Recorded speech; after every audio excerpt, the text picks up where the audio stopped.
Hola a todos, bienvenidos de nuevo a esta serie de presentaciones de los ingenieros de Franco. En esta ocasión voy a hablar de la introducción, el capítulo 1, que lo que hace es reexponer con más detalle la tesis fuerte del libro que ya expliqué en el anterior vídeo. La tesis fuerte es que sí que hubo ciencia y tecnología durante el franquismo, sí que hubo investigación científica y técnica relevante durante el primer franquismo,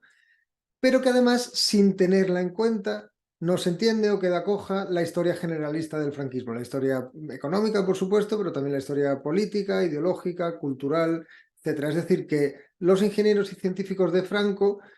fueron una parte importante en la construcción del régimen a lo largo de toda su duración. Pues bien, esta tesis, en la introducción, la apoyo en tres ideas principales.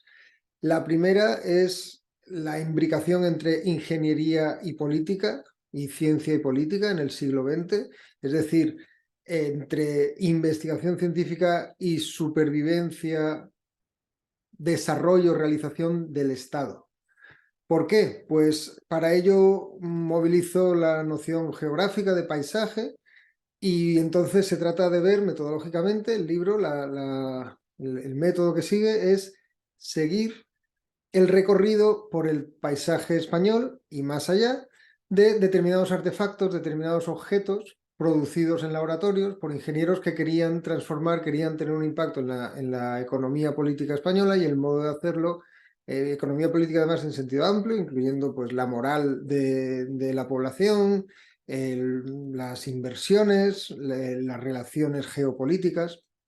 Pues bien, la atención del libro a el trabajo que determinados objetos ejercían o el desarrollo que efectuaban en el territorio, en el paisaje español, es básicamente el método principal del libro, que es un método pues casi tanto espacial como cronológico. La segunda idea tiene que ver con el concepto de autarquía. Hablaré un poco más de él en el siguiente vídeo, pero muchas veces se habla de la autarquía, pues hay dos grandes opciones, o como una imposición desde el exterior debido al aislamiento político durante España al final de la Segunda Guerra Mundial y finales, o como una aspiración de un puñado de fanáticos, digamos, que creían en una economía obsoleta y en vez de hacer caso de la economía que se impuso después de la Segunda Guerra Mundial con el Plan Marshall, etcétera, pues en vez de hacer caso de eso estaban atrapados por unas ideas viejas, favorecidas además por la situación de aislamiento internacional. Aunque ambas ideas tienen su grano de verdad, me parece que se puede reconstruir gran parte del pensamiento autárquico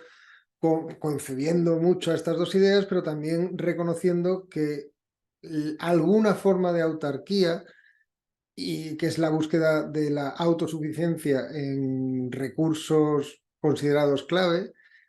ha sido y es todavía importantísima en la política de cualquier Estado, incluida, por ejemplo, la Inglaterra y la Francia después de la Segunda Guerra Mundial, con la nacionalización de la electrificación por parte de Francia, la industria bélica enorme por parte de Inglaterra, por no hablar, por supuesto, del Estado federal en Estados Unidos. Es decir, que aunque la idea de autarquía total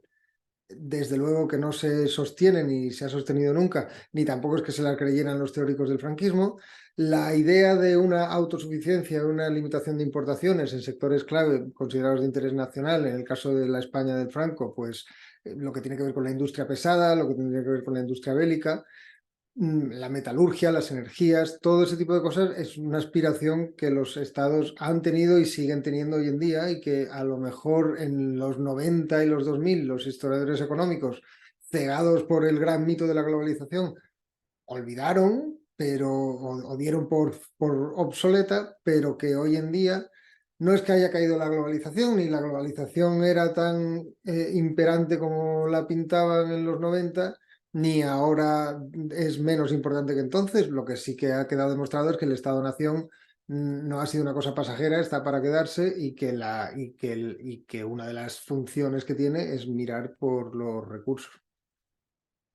La otra gran idea de la introducción pues tiene que ver con la Guerra Fría y con el papel de España en la Guerra Fría. Los historiadores lo han reconocido muy ampliamente. Yo simplemente señalo que la Guerra Fría, bueno, pues tuvo poco de fría, porque se calcula que unos 40 millones de muertos en guerras proxies, y que además la situación de hegemonía de Estados Unidos, como han discutido autores como John Kriege y otros, debía ser siempre negociada de algún modo. Es decir, que más que simplemente referirse a la Guerra Fría como dos escorpiones en un bote, como las dos grandes potencias, Estados Unidos y la Unión Soviética, enfrentadas, pues la ventaja de fijarse en países como España, pero también otros países europeos, africanos, asiáticos, es la red constantemente renegociada de alianzas que van más allá de las dos superpotencias. Y esto nos sirve para ver, en el caso de la España de Franco, pues cómo muchas veces frente a Estados Unidos se trataban de llegar a algunas alianzas con otros países y cómo la hegemonía estadounidense se impone, tanto militar como económica, como también técnica y científica, pero lo hace de un modo que tiene necesariamente que tener en cuenta otros poderes en un orden mundial que se está constituyendo. Esto fue muy importante porque hay disciplinas que en la España de Franco se desarrollaron que no existían antes, que no habían existido en la famosa Edad de Plata española. Pues por ejemplo, la energía nuclear es la más obvia, que había habido sus avances, por supuesto, pero nada que ver con lo que se hace a partir de los 50, y otras disciplinas que, aunque sufrieron un golpe muy duro en la guerra civil, la oceanografía es el caso más claro, con Odón de Buen, pues sin embargo tuvieron que reinventarse en los 40 y 50 en ese contexto de Guerra Fría. Pues muchas gracias y hasta el próximo.